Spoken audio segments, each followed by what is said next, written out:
ألم تتساءل أيضا ما هو أكثر دعاء ردده النبي صلى الله عليه وسلم في حياته؟ ماذا تتوقع؟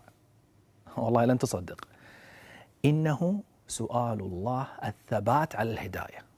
قالت أم سلمة رضي الله عنها: كان أكثر دعائه صلى الله عليه وسلم: يا مقلب القلوب ثبت قلبي على دينك. ألم أقل لك أن الثبات عزيز؟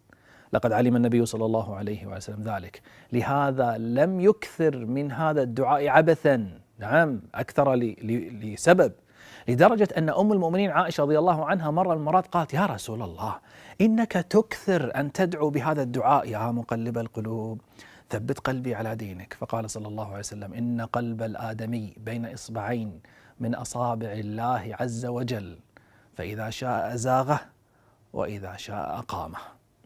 أزاغه يعني لم يثبته على الحق، أقامه يعني ثبته على الحق، على الهداية.